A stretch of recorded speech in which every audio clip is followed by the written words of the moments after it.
Hello everyone, my name is Raman and welcome to C Raman Luthra classes.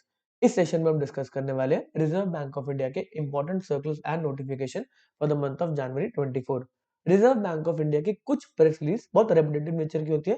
For example money market operations और भी बहुत सारी चीजें जिसके बारे में अगर आपको नॉलेज चाहिए तो मेरी एप्लीकेशन पे जाके फ्री फाइनेंशियल अवेयरनेस कोर्स में जाके आप उसको रेफर कर सकते हैं। अगर आपको खुद रिजर्व बैंक ऑफ इंडिया की प्रेस रिलीज को समझना पढ़ना है तो वो वाले बेसिक लेक्चर आपको काफी हेल्प करेंगे। चलो आज के सेशन को हम स्टार्ट करते हैं जनवरी मंथ के important circulars and notification.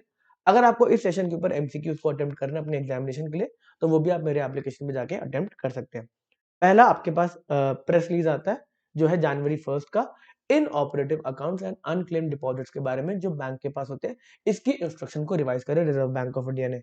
Reserve bank of India बोलता है देखो, जो पैसा अनक्लेम्ड होता है 10 साल के लिए वो हमारे पास आता है डिपॉजिटर एजुकेशन अवेयरनेस फंड के अंदर। अब रिजर्व बैंक ऑफ इंडिया कह रहा है हम कुछ इंस्ट्रक्शंस लेकर आ रहे हैं जिसका पर्पस है कि ये पैसा हमारे पास ना आए, जिसका पैसा है उसको मिल जाए। ठीक है जी, पढ़ते हैं क्या लिखा गया इसके बारे में, क्या ऐसी इंस्ट्रक्शन दी गई। सबसे पहली बात बोली कि आज के टाइम पे जो आपकी गाइडलाइंस है उसके अंदर अगर आपका अकाउंट आपका डिपॉजिट अगर आपने ऑपरेट नहीं करा 10 साल के लिए, 10 साल उससे ज्यादा, तो उसको ट्रांसफर करना पड़ता है डिपॉजिटर एजुकेशन अवेयरनेस फंड के अंदर जो अभी भी सेम है।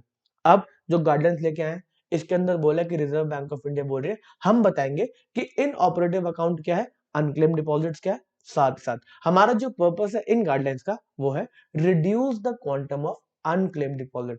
ये हमारे बैंकिंग सिस्टम के अंदर जो अनक्लेम डिपॉजिट रह जाता है उसको कम करना है, तो मतलब जिसका पैसा है उसको मिल जाए।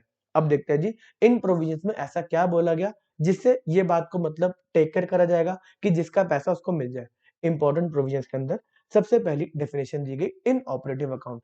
इन ऑपरेटिव अकाउंट को बोला कि कोई भी सेविंग या करंट अकाउंट जिसमें कोई भी कस्टमर इंड्यूस ट्रांजैक्शन नहीं हो रही for a period of over 2 years. Important है जी, 2 साल से ऊपर ट्रांजैक्शन नहीं हो रही कस्टमर की तरफ से, कस्टमर इंड्यूस ट्रांजैक्शन, तो उसको इन ऑपरेटिव अकाउंट का टैग दे दिया जाएगा। अब सबसे पहली बात, ये कस्टमर इंड्यूस ट्रांजैक्शन क्या है। कस्टमर की तरफ से कोई भी फाइनेंशियल या नॉन फाइनेंशियल ट्रांजैक्शन होती है तो उसको कस्टमर इंड्यूस ट्रांजैक्शन बोलते हैं। कस्टमर इंड्यूस ट्रांजैक्शन जो फाइनेंशियल हो सकती है, पैसा डाल दिया, पैसा डेबिट कर लिया, कैश विड्रॉ कर लिया, किसी और ने आपका पैसा डाल दिया, थर्ड पार्टी ने। अगर आपके अकाउंट में direct benefit transfer DBT scheme से कुछ पैसा आता है, कोई आपको सब्सिडी वगैरह आती है, तो वो भी एक कस्टमर इंड्यूस ट्रांजैक्शन मानी जाएगी, फाइनेंशियल ट्रांजैक्शन। अगर नॉन फाइनेंशियल ट्रांजैक्शन की बात करें तो आपने केवाईसी वगैरह अपडेट करा लिया तो वो भी एक कस्टमर इंड्यूस ट्रांजैक्शन ही है। अगर 2 साल से ज्यादा आप कोई भी ट्रांजैक्शन नहीं करते कस्टमर वाली तो आपका अकाउंट इनऑपरेटिव। अच्छा, बैंक इंड्यूस ट्रांजैक्शन क्या होती है। बैंक ने अगर आपके कोई चार्जेस काट लिए, बैंक ने अगर इंटरेस्ट को क्रेडिट कर दिया, तो कह रहे हैं बैंक की ट्रांजैक्शन की बात नहीं कर रहे, हम कस्टमर वाले की बात कर रहे हैं। कस्टमर को ट्रांजैक्शन करना जरूरी है, 2 साल से ऊपर ट्रांजैक्शन नहीं होती तो फिर इनऑपरेटिव अकाउंट। ठीक है, अनक्लेम्ड डिपॉजिट के बारे में बोला, पैसा पड़ा हुआ है अनक्लेम्ड है, तो बात स्टार्ट होती है the credit balance in any deposit account. पैसा पड़ा हुआ है, ठीक है जी, जिसको ऑपरेट नहीं करा गया 10 साल उससे ज्यादा तक।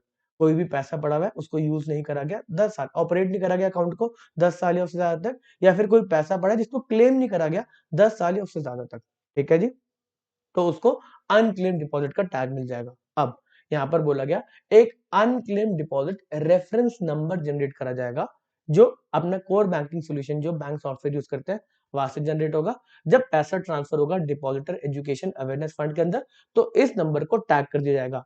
Each unclaimed account and deposit जो ट्रांसफर करे जाएंगे उसके साथ एक अनक्लेम्ड डिपॉजिट रेफरेंस नंबर भी अटैच होगा। अब यहाँ पर बैंक की कुछ क्या कहते हैं बातों को बोला गया कि आपको ये करना पड़ेगा। Bank shall undertake at least an annual review. यहाँ पर क्या बोला, इंस्ट्रक्शन दे दी, काम करो जी। अब आपको हर साल एक रिव्यू करना पड़ेगा। अगर कोई क्या कहते हैं अकाउंट के अंदर कस्टमर इंड्यूस ट्रांजैक्शन नहीं हो रही 1 साल से ज्यादा, 1 साल से ज्यादा कोई ट्रांजैक्शन नहीं हुई, तो उसके बाद आपको हर साल रिव्यू करना पड़ेगा। अब रिव्यू करके थोड़ा ना बैठ जाएंगे, रिव्यू करेंगे, फिर आप इंफॉर्मेशन भी देंगे, जिसका अकाउंट है उसको लेटर लिखेंगे, उसको मेल भेजेंगे, उसको एसएमएस करेंगे कि आपका अकाउंट इनऑपरेटिव हो सकता है या फिर हो गया है, आप इसके अंदर कोई ट्रांजैक्शन करें। The bank shall inform the account deposit holder in writing through letter और ईमेल और SMS that there has been no operation in their account deposit for the last 1 year as the case may be। ठीक है ना, हर साल आपको review करना है और ये क्या कहते हैं इंफॉर्मेशन देनी है। ठीक है, इसके साथ साथ बोला कि आप अपनी वेबसाइट पे, बैंक अपनी वेबसाइट पे होस्ट करेंगे डिटेल्स को, जो अनक्लेम डिपॉजिट्स हैं, जिनको ट्रांसफर कर दिया गया है, अनक्लेम डिपॉजिट रेफरेंस नंबर के साथ आपको नाम, एड्रेस और अनक्लेम डिपॉजिट रेफरेंस नंबर के साथ अपनी वेबसाइट पे डिटेल्स को डालना है, जो ट्रांसफर हो गया है डिपॉजिटर एजुकेशन अवेयरनेस फंड के अंदर।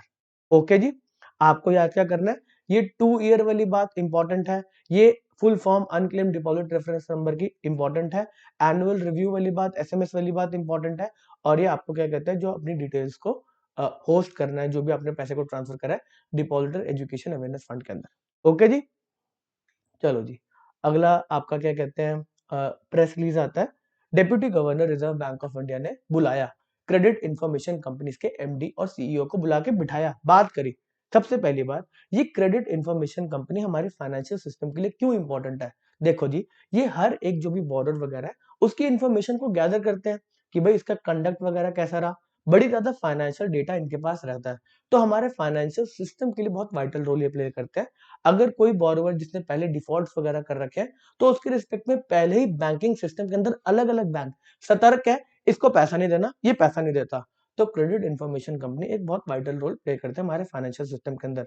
अब गवर्नर साहब आए, बोलते हैं जी क्रेडिट इंफॉर्मेशन कंपनी वालों को बिठाया, बोला देखो आप बहुत इंपॉर्टेंट है, बट आपके रिस्पेक्ट में थोड़ी कंप्लेंट आ रही है कस्टमर की तरफ से, तो आपको देखो उनको रिजॉल्व करना है, आपको हम 6 बातें बोल रहे हैं, 6 एरिया को हाइलाइट करा गया। अब आपके एग्जाम के लिए ये वाली न्यूज़ स्पेसिफिकली तो मैं इंपॉर्टेंट नहीं बोलूँगा कि गवर्नर ने बिठाया उनको और बताया कि भाई क्या-क्या करना है, बट आपको पता होना चाहिए कि क्रेडिट इंफॉर्मेशन कंपनीज़ क्या होती है, इनको रेगुलेट कौन करता है। आप इसको कन्फ्यूज़ मत करना कि क्रेडिट रेटिंग एजेंसी से। पहले एग्जामिनेशन में बहुत क्वेश्चन आ चुके हैं क्रेडिट इंफॉर्मेशन कंपनीज़ के ऊपर कि कौन इसको रेगुलेट करता है, तो इसको रेगुलेट करता है रिजर्व बैंक ऑफ इंडिया। अगर क्रेडिट रेटिंग एजेंसी की बात करें, तो उसको रेगुलेट करता है securities and exchange board of India, जो रेटिंग देता है। इन्फॉर्मेशन वाली बात करें तो इसका एग्जांपल है ट्रांस यूनियन सिविल। अगर रेटिंग क्रेडिट रेटिंग एजेंसी की बात करें तो वो हो गया आपका स्टैंडर्ड्स एंड पुअर्स या मूडी। ये स्पेसिफिकली रेटिंग देते हैं किसी क्या कहते हैं क्लाइंट को। और अगर क्रेडिट इन्फॉर्मेशन कंपनी की बात करें तो ये इन्फॉर्मेशन कलेक्ट करती है और वो इन्फॉर्मेशन बैंक्स वगैरह को पास ऑन करती है। इसके बेसिस पे स्कोर्स वगैरह भी निकाल देते हैं। चलो, गवर्नर साहब ने बुलाया, बोला क्रेडिट इन्फॉर्मेशन कंपनी के एमडी सीईओ को कि बिठाओ। आपको हम बोल रहे हैं कि आपको इन 6 बातों पे ध्यान रखना है। सबसे पहली बात, आप डेटा क्वालिटी को इंप्रूव करें। ठीक है जी, सर याद नहीं करेंगे, पढ़ लिया एक बार, ठीक है। Timely redressal of customer complaint. अब इस रिस्पेक्ट में पहले भी रिजर्व बैंक ऑफ इंडिया ने इन्फॉर्मेशन कुछ ना कुछ क्या कहते हैं गाइडलाइंस दे रखे हैं, जिसमें से एक है इंटरनल ओम्बुड्समैन के बारे में। आपका कोई भी कंप्लेंट आता है कस्टमर की तरफ से, अगर आप उसको खारिज कर देते हैं, रिजेक्ट कर देते हैं, तो उस केस में जो आपने इंटरनल ओम्बुड्समैन को अपॉइंट कर रखा है, उसके पास एक कंप्लेंट चली जाएगी 20 दिन के अंदर-अंदर। ठीक है जी? अगर आपने रिजेक्ट कर दी, तो 20 दिन के अंदर-अंदर आप इंटरनल ओम्बुड्समैन को एक वो कंप्लेंट ट्रांसफर करेंगे, उसका डिसीजन फिर फाइनल होगा। ठीक है जी। अब स्ट्रेंथन करना है इंटरनल ओम्बुड्समैन फ्रेमवर्क को। अब इंटरनल ओम्बुड्समैन की अगर बात करें, तो ये कौन होगा? तो बोला ये इंसान होगा जिसके पास अच्छी खासी नॉलेज होगी। तो ये कोई भी रिटायर्ड या सर्विसिंग ऑफिसर हो सकता है, जिसकी रैंक इक्विवेलेंट हो एक जनरल मैनेजर की ऑफ अनदर बैंक, कहीं और वो काम करता हो, जनरल मैनेजर की रैंक पे हो, कोई फाइनेंशियल सेक्टर में हो, रेगुलेटरी बॉडी के अंदर हो, एनबीएफसी के अंदर हो, सीआईसी के अंदर हो, तो उसको इंटरनल ओम्बुड्समैन आप अपॉइंट कर सकते हैं। इसके पास मिनिमम 7 इयर्स का वर्किंग एक्सपीरियंस होना चाहिए। Bank, NBFC, regulation, supervision, payment and settlement, इन सब एरिया में इसने काम कर रखा हो, मतलब फाइनेंशियल मतलब ट्रांजैक्शंस की नॉलेज हो। ठीक है। इंटरनल ओम्बुड्समैन के ऊपर एक और बात बोली गई इस वाली रेगुलेशंस के अंदर, ये फ्रेमवर्क के अंदर, जो पहले आ रखे हैं फ्रेमवर्क, ये सिर्फ अभी आपको नॉलेज देने के लिए यहाँ पे इंक्लूड करा गया है। ये थोड़ा ना बात करते गवर्नर, ये तो सिर्फ मैं अभी इंटरनल ओम्बुड्समैन पढ़ा रहा हूँ, तो मैं आपको कुछ इंपॉर्टेंट पॉइंट साथ में लिख दिए। इंटरनल ओम्बुड्समैन की एज 70 साल से ज्यादा की नहीं होगी उसके टेन्योर के अंदर। 70 का कंप्लीट हुआ तो आप इंटरनल ओम्बुड्समैन नहीं बन सकते, आपके टेन्योर 70 की एज तक ही रहेगा। ठीक है जी? ओके जी। स्ट्रीमलाइन करें अपना प्रोसेस, ये बोल रहे गवर्नर साहब, स्ट्रीमलाइन करें process of handling data correction request. इसके रिस्पेक्ट में लास्ट अक्टूबर में एक नोटिफिकेशन आई थी, जिसमें बोला गया था कि अगर आपने डेटा को करेक्ट करना है, आपने कस्टमर का डेटा गलत डाल रखा है, उसका सिबिल स्कोर बेकार आ रहा है, तो उस केस में उसने करेक्शन की कोई रिक्वेस्ट दी और आप करेक्ट नहीं करते, लेट कर देते हैं, तो तब आपको कॉम्पनसेशन देना पड़ेगा उसको। अब देखो, इसमें 2 पार्टी इन्वॉल्व है। एक, आपका किसी बैंक में खाता है, ठीक है जी, और क्या कहते हैं आपका सिबिल के अंदर आप देख रहे हो कि कुछ डिफॉल्ट्स वगैरह दिखा रहा है। आप कह रहे हो मैंने तो कोई डिफॉल्ट करा नहीं, मैं क्या करूँ? तो फिर आप अपने बैंक को अप्रोच करते हो। हाँ जी, मेरा तो कोई आपकी तरफ से डिफॉल्ट है ही नहीं। ये क्या वहाँ पे आपने रिपोर्ट कर दिया इन्फॉर्मेशन कंपनी के पास? तो उस केस में अगर डेटा करेक्शन नहीं होता तो दोनों पार्टीज रिस्पॉन्सिबल है कि आपको वो पैसा देंगे। 30 दिन से अगर डिले हो गया तो आपको 100 रुपए पर दिन का क्या कहते हैं कॉम्पनसेशन दिया जाएगा अगर आपका डेटा को करेक्ट नहीं करा गया। अब इसके बारे में हम ऑलरेडी डिस्कस कर चुके हैं अक्टूबर मंथ के जो आपके सर्कुलर नोटिफिकेशन आए थे, जिसके अंदर ये पैसे की डिवीजन कैसे होगा वो भी बताया गया था। इंपॉर्टेंट नहीं है, देखो अब क्रेडिट इंस्टीट्यूशन होगा, एक बैंक हो गया और क्रेडिट इंफॉर्मेशन कंपनी है, ये आपस में इस कॉम्पनसेशन को डिवाइड करेंगे। ये डिवाइड करने के तरीके को भी बता दिया था बट इंपॉर्टेंट नहीं है, आपके लिए इंपॉर्टेंट है सिर्फ ये कॉम्पनसेशन का अमाउंट, ठीक है जी। और 30 दिन का टाइम, ओके। साथ में बोला गया, फिफ्थ पॉइंट में बोला गया कि आप स्ट्रेंथन करेंगे साइबर सिक्योरिटी। इतना ज्यादा इंपॉर्टेंट डेटा आपके पास है तो इसकी सिक्योरिटी को आप मेंटेन करेंगे, प्राइवेसी को मेंटेन करेंगे। साथ ही साथ एक कंसर्न अराइज हो रही है कि आप इसका यूजेज कर सकते हैं एनालिटिक्स कंसल्टिंग के लिए। अब आज के दिन पे आप सबको पता है कि डेटा एक गुड है। अब डेटा गुड मतलब डेटा को यूज करके काफी ज्यादा आप पैसे कमा सकते हैं ना, काफी इंफॉर्मेशन निकल जाएगी किसी एक इंसान की कि क्या इसके फाइनेंशियल्स हैं, क्या वगैरह है। उसको फिर आप क्या कहते हैं कुछ ना कुछ सेलिंग कर सकते हैं। अगर आपके पास इन्फॉर्मेशन है तो आपको एक कस्टमर का बेस मिल गया ना, तो कह रहे हैं भाई हम आपको कंसर्न है कि इस डेटा का गलत इस्तेमाल हो सकता है एनालिटिक्स कंसल्टिंग वगैरह के लिए, तो उसके बारे में भी बात बोली कि इसको यूज नहीं करने देना, जो भी तरीका रहेगा। एग्जैक्ट तो नहीं पता भी क्या बोला कि कैसे इसका कंसर्न है, सिर्फ बोला कि भाई कंसर्न है इस डेटा का गलत यूज हो सकता है एनालिटिक्स और कंसल्टिंग के लिए, ठीक है जी। आप कोई भी मतलब अगर फोन वगैरह यूज करते हैं तो समझो कि वो डेटा ही है आपका। आप इंस्टाग्राम पे जो स्क्रॉल कर रहे हैं, आप जो भी बोल रहे हैं, वो उनके पास इंफॉर्मेशन है, आपको उसी तरीके से क्या कहते हैं प्रोडक्ट्स बेचे जाते हैं, ठीक है ना, आपको दिख जाते हैं। चलो, क्रेडिट इन्फॉर्मेशन कंपनी का एक इंपॉर्टेंट पॉइंट जो आपको याद होना चाहिए, मिनिमम कैपिटल रिक्वायरमेंट है 30 करोड़ की, reserve bank of India regulate करता है। अगर आपको क्रेडिट इन्फॉर्मेशन कंपनी का काम करना है तो 30 करोड़ रुपीस आपके पास कैपिटल होनी चाहिए, ठीक है। अगली क्या कहते हैं डायरेक्शन की तरफ चलते हैं। Reserve bank of India direction लेकर आता है कमर्शियल पेपर और नॉन कन्वर्टेबल डिबेंचर्स के ऊपर, जिनकी मेच्योरिटी अप टू 1 ईयर है। अभी मेच्योरिटी अप टू 1 ईयर की बात क्यों बोली गई? Reserve bank of India regulate करता है मनी मार्केट को। मनी मार्केट के अंदर जो भी पैसा रेज किया जाता है वो 1 साल से ऊपर का नहीं हो सकता। 1 साल से ऊपर अगर आपको पैसा रेज करना है तो किसके पास जाना पड़ेगा? सेबी के पास। आपको कैपिटल मार्केट के थ्रू पैसा रेज करना पड़ेगा, जिसका रेगुलेटर है securities exchange board of India. Reserve bank of India direction लेकर आता है कमर्शियल पेपर और नॉन कन्वर्टेबल डिबेंचर्स जिनकी आपकी मेच्योरिटी 1 साल तक है। कमर्शियल पेपर क्या होता है? एक प्रोमिसरी नोट है जी, मैं प्रॉमिस करता हूं कि मैं आपको पैसा दूंगा, बाइंडिंग है। इसकी डेफिनेशन दे रखी है नेगोशिएबल इंस्ट्रूमेंट एक्ट में, आपको देना पड़ेगा, मतलब डिटेल्स होती है पेमेंट टर्म्स की वगैरह। तो एक प्रोमिसरी नोट है कि मैं आपको पैसा दूंगा, जो अग्रीड टर्म्स है, डेट है वगैरह, ओके जी। चलो जी, अब इसके अंदर बोला एलिजिबल इशूअर कौन है। इंपॉर्टेंट, यहां से क्वेश्चन आने के हाई चांस है। एक कंपनी इशू कर सकती है कमर्शियल पेपर या नॉन कन्वर्टेबल डिवेंचर जो 1 साल की मेच्योरिटी तक है। एनबीएफसी, जिसके अंदर हाउसिंग फाइनेंस कंपनी भी आती है। InvITs and REIT, infrastructure investment trust, real estate investment trust. आपका ऑल इंडिया फाइनेंशियल इंस्टीट्यूशन, जिसमें एग्जिम बैंक आ गया, एनएबीएफआईडी आ गया, नाबार्ड आ गया, सिडबी आ गया, ठीक है। एनी अदर बॉडी कॉर्पोरेट, ऊपर नहीं आ रहे बट आप बॉडी कॉर्पोरेट है। बॉडी कॉर्पोरेट जैसे आप किसी भी एक्ट में इनकॉर्पोरेट हो रखे हैं, जैसे एलआईसी, लाइफ इंश्योरेंस कॉर्पोरेशन हो गया, और भी कोई बॉडी कॉर्पोरेट्स हो गए जो स्पेसिफिकली इनकॉर्पोरेटेड है किसी ना किसी एक्ट के अंदर। तो बोला आपकी मिनिमम नेटवर्थ होनी चाहिए 100 करोड़। तो इनके लिए नेटवर्थ की रिक्वायरमेंट डाली गई, कोई अदर बॉडी कॉर्पोरेट है इनके अलावा। तो आपके अगर 100 करोड़ की नेटवर्थ है तो आप कमर्शियल पेपर्स वगैरह को इशू कर सकते हैं। और कोई भी एंटिटी जिसको रिजर्व बैंक ऑफ इंडिया ने स्पेसिफिकली परमिट कर दिया। साथ ही साथ cooperative societies and LLP, limited liability partnership, आप भी इशू कर सकते हैं। मिनिमम नेटवर्थ होनी चाहिए 100 करोड़, आप कमर्शियल पेपर्स को इशू कर सकते हैं। क्या पार्टनरशिप फर्म कर सकते हैं? क्या इंडिविजुअल कर सकता है? नहीं कर सकता जी, एलिजिबल ही नहीं है, हम तो ना एलिजिबल है। हिंदू अनडिवाइडेड फैमिली इशू कर सकते हैं? नहीं कर सकते, ठीक है जी। जनरल गाइडलाइन की अगर बात करें तो पुरानी बात से सेम ही है। कमर्शियल पेपर और नॉन कन्वर्टेबल डिबेंचर जिनकी 1 साल तक की मेच्योरिटी है, वो मिनिमम डिनोमिनेशन में इशू होंगे 5 लाख, और उसका मल्टीपल 5, 10, 15, 50 ऐसे होगा, ठीक है ना। 6 लाख नहीं हो सकता, 7 लाख नहीं हो सकता, मतलब 5 लाख के मल्टीपल में ही रहेगा, ठीक है। अगर इसकी सेटलमेंट की बात करें, जब प्राइमरी इशुएंस हो गया कमर्शियल पेपर का, तो ट्रांजेक्शन हुई, उसके 4 दिन ट्रांजेक्शन प्लस 4 डेज के अंदर अंदर आपका पैसा जिसने लगाया उसको देना पड़ेगा, और जिसको पैसा मिला उसको इंस्ट्रूमेंट देना ना कमर्शियल पेपर का, तो वो इंस्ट्रूमेंट देना पड़ेगा जो भी बायर है उसको, ठीक है जी। टोटल सब्सक्रिप्शन जो आप पैसा आएगा, फॉर एग्जाम्पल 15 करोड़ का, 10 करोड़ का आपका क्या कहते हैं कमर्शियल पेपर आपने इशू करा, तो उसके अंदर 2.5 करोड़ या 25% से ज्यादा का पैसा इंडिविजुअल एचयूएफ नहीं लगा सकते।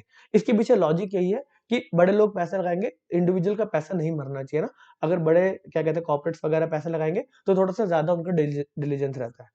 Total subscription by all individuals, including HUF, in any primary issuance of commercial paper NCDs shall not exceed 25% of the total amount issued. Okay जी। अब इसके अंदर जो सबसे इंपॉर्टेंट बात पहले जिसमें से काफी क्वेश्चन आया वो रेटिंग के ऊपर आया। अब रेटिंग के अंदर कभी कभी एक जो क्या कहते हैं स्टूडेंट्स को इश्यू आता है वो आता है रेटिंग के स्केल के ऊपर। कहीं पे रेटिंग का मतलब जो नंबर है वो कुछ और लिखा हुआ है और कहीं पे रेटिंग का जो नंबर है जो क्या कहते हैं सिंबल है वो A3 लिखा हुआ है। देखो, अगर आपकी शॉर्ट टर्म की रेटिंग्स होती है तो उसका स्केल A1 A2 A3 ऐसा है, ये सेबी ने दे रखी है गाइडलाइंस। अगर लॉन्ग टर्म का आपका क्या कहता है कोई इंस्ट्रूमेंट है जिसको रेट करना है तो उसके अंदर रेटिंग का स्केल होता है triple B minus, double B plus, ये वाला स्केल होता है, ठीक है ना। तो आपके लिए क्योंकि मनी मार्केट का इंस्ट्रूमेंट है तो यहाँ पर हमेशा जो रेटिंग का सिंबल है वो इसी फॉर्म में होगा A1 A2 A3। तो इसके रिस्पेक्ट में बोला कि अगर आपको सीपीज या एनसीडीज इशू करने हैं तो आपको रेटिंग करानी है और आपका अगर रेटिंग का सिंबल A3 आ रहा है जिसको इन्वेस्टमेंट ग्रेड भी बोला जाता है तब आप एलिजिबल हैं अपने क्या कहते हैं सीपीज या नॉन कन्वर्टेबल डिबेंचर्स को इशू करने के लिए, ठीक है ना। अगर इन्वेस्टमेंट ग्रेड की मैं बात करूं जो लॉन्ग टर्म वाले होते हैं तो उनके लिए इन्वेस्टमेंट ग्रेड का सिंबल होता है ट्रिपल बी माइनस। ओके जी, चलो नेक्स्ट सर्कुलर की तरफ चलेंगे, देखते हैं जी रिजर्व बैंक ऑफ इंडिया क्या बोलता है। रिजर्व बैंक ऑफ इंडिया कह रहा है हमारे को एप्लीकेशन का नाम बता रहा है मैं आपको जिन्होंने ऑन टैप एप्लीकेशन दिया licensing of small finance bank. तो एप्लीकेंट का नाम है फिनो पेमेंट्स बैंक लिमिटेड, कह रहा है मैं स्मॉल फाइनेंस बैंक चलाना चाहता हूँ। अब आपके लिए फिनो पेमेंट बैंक को याद करना इंपॉर्टेंट नहीं है, आपको ये याद करना इंपॉर्टेंट है कि स्मॉल फाइनेंस बैंक होते क्या है, इसकी डेफिनेशन क्या है। चलो जी, चलो थोड़ा सा ऑन टैप के बारे में भी देख लेते हैं। देखो, रिजर्व बैंक ऑफ इंडिया एक विंडो ओपन करता है कि जिनको बैंक का लाइसेंस चाहिए आप जाके अप्लाई कर सकते हैं इस टाइम फ्रेम के अंदर। उसके बाद रिजर्व बैंक ऑफ इंडिया बोलता है जी सबके लिए ओपन है, जब मर्जी आओ, ऑन टैप, जब आपको खोलना है तब आप आ जाओ। तो ऑन टैप लाइसेंस का मतलब होता है means that the window of obtaining a bank licence from reserve bank of India is open all year और that the RBI will accept application and issue license to bankers at any time। जब मर्जी आप आ जाओ जी, आ जाओ, आप licence ले जाओ, ठीक है। ऑब्वियसली आपके एलिजिबिलिटी क्राइटेरिया होने चाहिए। अब स्मॉल फाइनेंस बैंक की बात करें तो क्यों बनाया गया इनको, इनको बनाया गया under served and unserved section of society जिनके पास फाइनेंशियल का अभी क्या कहते हैं एक्सेस नहीं, फाइनेंशियल सर्विसेज का एक्सेस नहीं है। अब फाइनेंशियल इंक्लूजन को बढ़ाने के लिए लोग पैसे को डिपॉजिट करें, लोग उधार ले, लोन वगैरह ले, इसके लिए स्मॉल फाइनेंस को बनाया गया। तो इनको बोला आप under served unserved section of population को बैंकिंग की सर्विसेज प्रोवाइड करेंगे।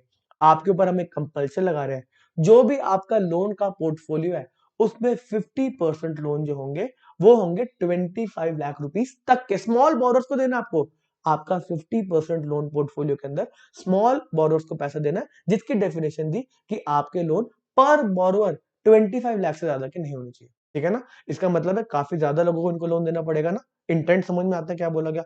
Small finance bank shall extend loan primarily to small borrower जिसमें कंपल्शन लगाई गई at least 50% of its loan portfolio should constitute loans and advance up to 25 lakh borrower wise. इनको पैसा देना है तो बड़े सारे बोरोअर को ढूंढना पड़ेगा, हाँ जी आप पैसा लो, आप पैसा लो, 25 लाख तक, 25 लाख तक आप पैसा लो।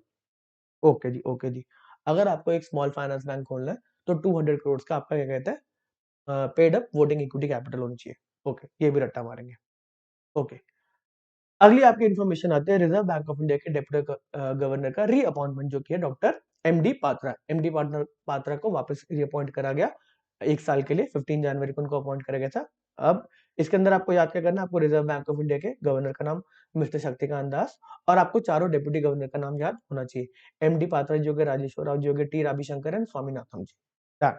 ओके, नेक्स्ट आपका क्या कहते हैं प्रेस रिलीज आता है स्टैंडिंग लिक्विडिटी फैसिलिटी के बारे में for stand alone primary dealers. अब स्टैंडिंग लिक्विडिटी फैसिलिटी ये स्टैंड अलोन प्राइमरी डीलर्स के लिए ही होता है। अब स्टैंड अलोन प्राइमरी डीलर्स होते हैं जो गवर्नमेंट की सिक्योरिटीज को, जिनको एक लाइसेंस दिया गया कि आप प्राइमरी डीलर्स हम आपको बना रहे हैं स्टैंड अलोन, आपका काम है कि गवर्नमेंट की सिक्योरिटीज को बाय एंड सेल करना, ठीक है ना, एक मार्केट मेकिंग का काम करते हैं। गवर्नमेंट को अपनी सिक्योरिटीज बेचनी होती है तो ये प्राइमरी डीलर्स को बेच देते हैं और ये फिर आगे बेच देते हैं। तो बोला इन प्राइमरी डीलर्स को भी पैसे की रिक्वायरमेंट है तो आप ये पैसा रिजर्व बैंक ऑफ इंडिया से ही ले सकते हैं। कुछ टाइम के जो मिसमैच होता है ना, उसके लिए पैसे को हमारे से यूज कर सकते हैं। तो स्टैंडिंग लिक्विडिटी फैसिलिटी प्रोवाइड करेगी एग्रीगेट अमाउंट की 5000 करोड़, एक एडिशनल अमाउंट दिया गया 5000 करोड़ का स्टैंड अलोन प्राइमरी डीलर्स के लिए, कि आप इस पैसे को यूज करके गवर्नमेंट की सिक्योरिटीज की बाइंग एंड सेलिंग का काम कर सकते हैं। ये मार्केट मेकर्स होते हैं। The standing liquidity facility is a collateralized liquidity facility provided by Reserve bank of India to stand alone primary dealers. ठीक है ना, स्टैंड अलोन मतलब ये सिर्फ प्राइमरी डीलर्स, ये गवर्नमेंट की सिक्योरिटीज को खरीदने बेचने का काम कर रहे हैं, ये साथ में बैंक नहीं है, स्टैंड अलोन प्राइमरी डीलर्स है। Primary dealers are entity which function as market makers in government security market. ये गवर्नमेंट की सिक्योरिटीज को परचेज एंड सेल करने का काम करते हैं। Meaning that these players are mandated to buy government to buy and sell securities, ensure market का डेप्थ। ओके जी। अब आप कंफ्यूज मत करना स्टैंडिंग लिक्विडिटी फैसिलिटी को स्टैंडिंग डिपॉजिट फैसिलिटी से। अब मनी मार्केट ऑपरेशंस के अंदर बैंक्स को अगर अपने एक्सेस पैसे को पार्क करना है, तो वो रिजर्व बैंक ऑफ इंडिया की स्टैंडिंग डिपॉजिट फैसिलिटी को यूज करके एक्सेस पैसे को बैंक में deposit, reserve bank of India के पास डिपॉजिट कर सकते हैं, जिसमें वो कुछ रिटर्न्स कमाएंगे। ओके जी, ओके जी, ओके जी। आपका इस जनवरी मंथ का लास्ट आपका क्या कहते हैं प्रेस रिलीज आपके सामने है, जो है action against Paytm payment bank limited under section 35 of banking regulation act. बात जाती है मार्च 11 2022 की, 2022 की, जिस दिन डायरेक्ट करा गया पेटीएम पेमेंट्स बैंक को कि आप ऑनबोर्ड करना बंद कर देंगे न्यू कस्टमर्स को। और हमें लग रहा है, रिजर्व बैंक ऑफ इंडिया कह रहा है, हमें लग रहा है, देखो हमने आपको लाइसेंस दिया काम करने का, अगर आप काम ढंग से नहीं करोगे तो लाइसेंस कैंसिल करेंगे जी आपका। तो यहाँ पर मार्च 11 2022 को बोला आप नए कस्टमर नहीं लेंगे बैंक को, क्यों जी, हमने आपको लाइसेंस दिया, हमको मना कर रहे हैं, नो न्यू कस्टमर। साथ में बोलते हैं आप एक आईटी ऑडिट फर्म को अपॉइंट करेंगे, जो एक कॉम्प्रिहेंसिव सिस्टम का ऑडिट करेगी, जो आईटी का ऑडिट करेगी, कैसे वर्किंग वगैरह हो रही है। अब क्या कहते हैं 31 मार्च 24 आता है, रिजर्व बैंक ऑफ इंडिया आता है कि जी वो जो हमने ऑडिट की बात बोली थी ना, वो ऑडिट हो गया, एक्सटर्नल ऑडिटर की रिपोर्ट आ गई है, बोल रहा है कि ठीक नहीं है, ऑडिटर कह रहा है कि मामला ठीक नहीं है। Comprehensive system audit report and subsequent compliance validation report of external auditor revealed persistent non-compliance and continued material supervision concern in the bank, warranting supervision actions. अब रिजर्व बैंक ऑफ इंडिया कह रहा है हमें और एक्शन लेना पड़ेगा, report आ गई है। इसके लिए रिजर्व बैंक ऑफ इंडिया ने बोला पेटीएम पेमेंट्स बैंक नीचे वाली बात हमारी मानेगा, जो हम कह रहे हैं no further deposit credit transaction top up, कोई पैसा नहीं डाला जाएगा आपका February 29 के बाद। ठीक है जी। साथ में बोला जो भी कस्टमर लोग हैं जिनका पैसा है, आप जब मर्जी विड्रॉ करो, आपके लिए तो हम काम कर रहे हैं। विड्रॉ और यूटिलाइजेशन ऑफ बैलेंस पे कोई भी रोक नहीं है, जितना मर्जी आप सारा का सारा पैसा विड्रॉ कर लो, कोई टेंशन वाली बात नहीं है। हम आपके साथ है, reserve bank of India banking system के साथ है, किसी बैंक के साथ नहीं है, पैसा आपको वापस मिलेगा। ठीक है। थर्ड पॉइंट में बोला कोई भी अदर बैंकिंग सर्विस आप नहीं दे पाएंगे, लाइक फंड्स ट्रांसफर, आपका यूपीआई की फैसिलिटी वगैरह, after 29 of February 2024 reserve bank of India ने डायरेक्शन दे दी। और ये डायरेक्शन देने की power section number 35A of banking regulation act, जब लाइसेंस दिया जाता है, रिजर्व बैंक ऑफ इंडिया को पावर देता है बैंकिंग रेगुलेशन एक्ट कि आप किसी बैंक के ऊपर एक्शन ले सकते हैं अगर वो सही काम नहीं कर रहा। ठीक है। सेक्शन 35 बोलता है, 35A of banking regulation act, where the reserve bank is satisfied that in the public interest, public के लिए कर रहे हैं, in the interest of banking policy to prevent the affairs of banking company being conducted in a manner जो against है, detrimental है to the interest of depositors और in a manner prejudicial to the interest of banking company। तो बोल रहे हैं उस case के अंदर आपकी मैनेजमेंट को हम सिक्योर वगैरह भी कर सकते हैं। It is necessary to issue the direction to the banking company generally to or to banking company in particular। General में भी इंफॉर्मेशन दे सकते हैं आपको डायरेक्शंस, या फिर पर्टिकुलरली, इस केस में particularly payments bank, Paytm payments bank को डायरेक्शन दी कि आपको जो भी हम डायरेक्शन देंगे आपको माननी पड़ेगी, कंप्लाई करनी पड़ेगी। तो ये पावर सेक्शन 35 देता है रिजर्व बैंक ऑफ इंडिया को डायरेक्शन इशू करने की, जिसके डायरेक्शंस आपके सामने ऊपर है पेटीएम पेमेंट्स बैंक के ऊपर। तो इस मंथ के, जनवरी मंथ के जो इंपॉर्टेंट सर्कुलर्स एंड नोटिफिकेशन आपके एग्जाम के लिए, वो यहाँ पर खत्म होते हैं। और डिटेल में अगर आपको नॉलेज चाहिए तो मेरी एप्लीकेशन पे जाके आप कुछ लेक्चर्स को फ्री में भी देख सकते हैं। चलो, इस सेशन पे एमसीक्यूज को अटेम्प्ट करना मत भूलेगा। ये सेशन को हम यहीं पे रोकते हैं। Okay tata, bye bye.